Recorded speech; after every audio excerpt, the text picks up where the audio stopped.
Assalamualaikum warahmatullahi wabarakatuh.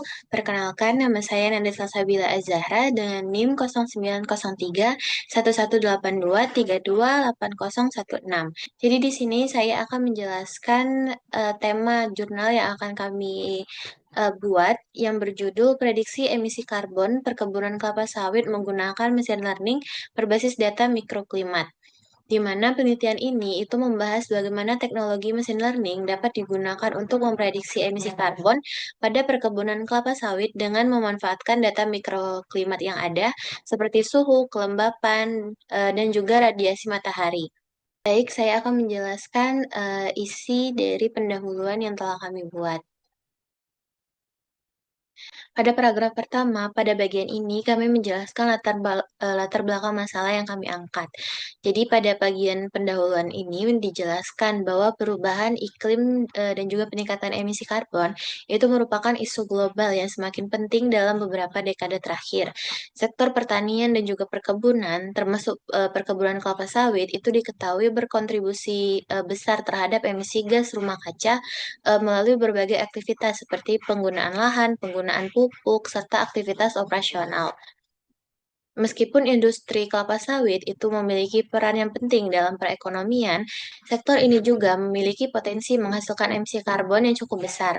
Oleh karena itu, diperlukan sistem monitoring dan juga prediksi emisi karbon yang akurat agar pengelolaan lingkungan itu dapat dilakukan secara lebih berkelanjutan. Penelitian sebelumnya juga menunjukkan bahwa faktor lingkungan dan juga mikroklimat itu memiliki pengaruh signifikan terhadap kondisi ekosistem dan juga dinamika perubahan suhu secara lokal. Sehingga analisis berbasis data mikroklimat itu menjadi lebih penting untuk memahami emisi karbon secara lebih detail. Pada paragraf kedua, kami membahas tentang permasalahan penelitian secara lebih detail. Di mana paragraf ini itu menjelaskan bahwa meskipun emisi karbon pada sektor perkebunan itu telah banyak diteliti, proses estimasi dan juga pemantauan emisi itu masih memiliki berbagai keterbatasan. Sebagian besar metode konvensional masih menggunakan pendekatan perhitungan secara manual maupun model statis yang lebih sederhana, sehingga belum mampu menangkap dinamika perubahan lingkungan secara real time. Selain itu, faktor lingkungan seperti suhu, kelembapan, radiasi matahari, dan juga kondisi mikroklimat itu membuat proses prediksi emisi karbon menjadi lebih kompleks. Akibatnya, metode konvensional itu sering menghasilkan tingkat ketidakakuratan yang cukup tinggi, terutama pada wilayah dengan skala spasial yang lebih luas. Hal ini itu menunjukkan bahwa diperlukan pendekatan analisis yang lebih adaptif dan juga berbasis data untuk memodelkan hubungan kompleks antara faktor lingkungan dan juga emisi karbon. Berikutnya, pada paragraf ketiga, itu kami membuat beberapa penelitian terdahulu, di mana kami itu menjelaskan beberapa penelitian sebelumnya yang berkaitan dengan prediksi emisi karbon. Beberapa penelitian itu menunjukkan bahwa teknologi kecerdasan buatan dan juga analisis data dapat digunakan untuk meningkatkan akurasi prediksi emisi karbon. Misalnya, penelitian oleh Ding dan juga Lau itu mengembangkan model prediksi emisi karbon berbasis big data dan juga algoritma optimal yang mampu menghasilkan akurasi prediksi yang lebih tinggi. Selain itu, penelitian lain pada industri kelapa sawit juga menggunakan pendekatan life cycle assessment untuk memperkirakan jejak karbon hingga tahun 2030. Penelitian terbaru juga menunjukkan bahwa penggunaan mesin learning dan juga data penginderaan jauh mampu meningkatkan akurasi estimasi stok karbon pada perkebunan kelapa sawit. Berikutnya, pada paragraf keempat, kami menjelaskan research gap pada penelitian kami, di mana sebagian besar penelitian yang sebelumnya telah saya jelaskan itu masih menggunakan pendekatan pada skala makro seperti data industri, data wilayah, atau juga data satelit berskala besar. Di mana pendekatan tersebut itu seringkali belum mempertimbangkan variasi kondisi lingkungan pada skala mikro yang dapat mempengaruhi dinamika emisi karbon di tingkat lokal. Selain itu, integrasi data mikroklimat dengan metode machine learning dalam konteks prediksi emisi karbon pada perkebunan kelapa sawit ini masih jarang dilakukan. Hal ini itu menunjukkan adanya kesenjangan penelitian yang perlu diatasi melalui pendekatan analisis berbasis data mikroklimat yang lebih detail dan juga adaptif.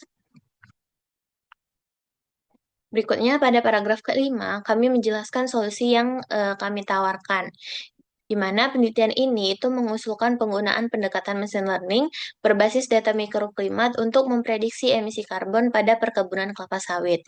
Mesin learning itu memiliki kemampuan untuk menganalisis hubungan non-linear antar variabel lingkungan, sehingga dapat meningkatkan akurasi prediksi dibandingkan dengan metode statistik yang konvensional. Dengan memanfaatkan data mikroklimat yang ada seperti suhu, kelembapan, dan juga radiasi matahari, model machine learning itu diharapkan mampu mengidentifikasi pola hubungan antara kondisi lingkungan dan juga emisi karbon secara lebih komprehensif. Dan pada paragraf keenam atau yang terakhir, kami menjelaskan tujuan dari penelitian ini, di mana penelitian ini itu bertujuan untuk mengembangkan model prediksi emisi karbon pada perkebunan kelapa sawit menggunakan pendekatan machine learning berbasis data mikroklimat. Hasil penelitian ini itu diharapkan dapat memberikan kontribusi dalam pengembangan metode prediksi emisi karbon yang lebih akurat serta adaptif terhadap kondisi lingkungan lokal. Selain itu, penelitian ini juga diharapkan dapat menjadi dasar dalam pengembangan sistem monitoring emisi karbon yang lebih efektif untuk mendukung pengelolaan perkebunan kelapa sawit yang berkelanjutan. Setelah menjelaskan pendahuluan, berikutnya saya akan menjelaskan studi literatur yang kami gunakan dalam mengembangkan jurnal ini. Di mana studi literatur yang pertama itu ada berkaitan dengan emisi karbon pada perkebunan kelapa sawit. Di mana pada bagian studi literatur kami yang pertama ini membahas tentang emisi karbon pada sektor perkebunan kelapa sawit. Di mana perkebunan kelapa sawit itu dapat menghasilkan emisi gas rumah kaca melalui berbagai aktivitas yang sebelumnya telah saya jelaskan, berupa perubahan penggunaan lahan, penggunaan pupuk, aktivitas transportasi, serta pengelolaan limbah. Penelitian sebelumnya juga menunjukkan bahwa industri kelapa sawit itu memiliki jejak karbon yang cukup signifikan. Sebagai contoh, dalam penelitian Farizal dan juga rekan-rekan, itu memperkirakan bahwa jejak total karbon industri kelapa sawit itu dapat mencapai lebih dari 62 juta kilogram karbon dioksida ekuivalen hingga tahun 2030. Dengan sumber emisi terbesar itu berasal dari limbah POM, penggunaan pupuk, dan juga aktivitas transportasi. Selain itu, penelitian lain juga menunjukkan bahwa perubahan penggunaan lahan dan juga penggunaan pupuk itu merupakan faktor utama yang dapat mempengaruhi besarnya emisi karbon pada sektor perkebunan. Untuk studi literatur yang kedua, itu membahas mengenai peran mikroklimat dalam dinamika lingkungan. Mikroklimat sendiri itu merupakan kondisi iklim pada skala lokal yang dipengaruhi oleh berbagai faktor seperti suhu udara, kelembapan, radiasi matahari, serta kondisi vegetasi. Variasi mikroklimat itu dapat mempengaruhi berbagai proses ekologis, termasuk dinamika karbon dalam suatu ekosistem. Penelitian sebelumnya itu menunjukkan bahwa kondisi mikroklimat dapat berbeda secara signifikan tergantung pada kondisi lingkungan di suatu wilayah. Dengan adanya sensor lingkungan, kondisi mikroklimat itu dapat diukur secara lebih detail dan juga real time sehingga memberikan pemahaman yang lebih akurat mengenai dinamika lingkungan.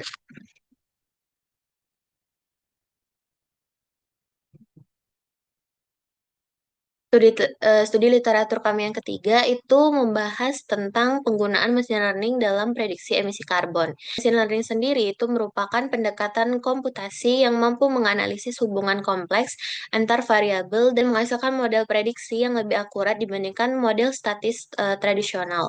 Beberapa penelitian menunjukkan bahwa teknologi kecerdasan buatan itu dapat membantu mengurangi emisi karbon melalui inovasi teknologi dan juga transformasi industri. Selain itu, penelitian lain juga menunjukkan bahwa model prediksi berbasis big data itu mampu menghasilkan tingkat akurasi yang lebih tinggi dalam memodelkan emisi karbon.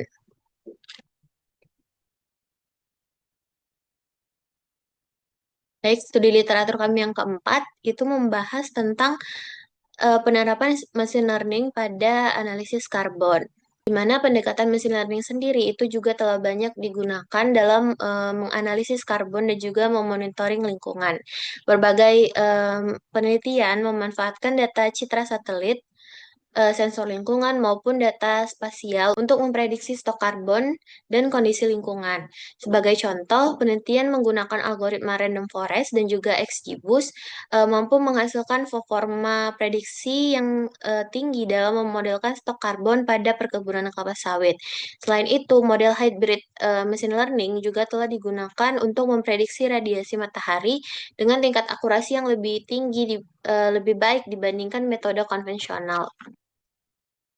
Studi literatur yang terakhir itu membahas tentang mengenai tantangan dan juga kesenjangan penelitian yang masih ada.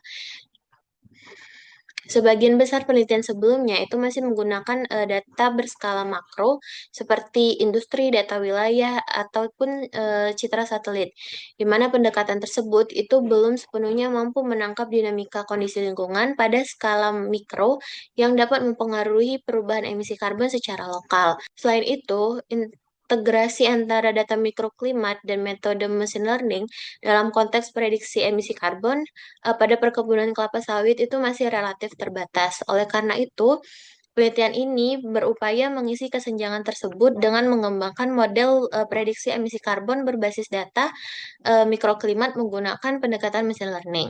Berdasarkan penjelasan yang telah saya paparkan sebelumnya, dapat disimpulkan bahwa penelitian ini itu akan berfokus pada pengembangan model prediksi emisi karbon yang lebih akurat dengan memanfaatkan teknologi machine learning dan juga data mikroklimat. Pendekatan ini itu diharapkan dapat membantu meningkatkan efektivitas monitoring emisi karbon serta mendukung praktik pengelolaan perkebunan kelapa sawit yang lebih berkelanjutan. Baik, demikian penjelasan saya mengenai bagian pendahuluan dan juga studi literatur dari jurnal yang kami buat. Mohon maaf apabila ada kesalahan. Saya ucapkan terima kasih. Wassalamualaikum warahmatullahi wabarakatuh.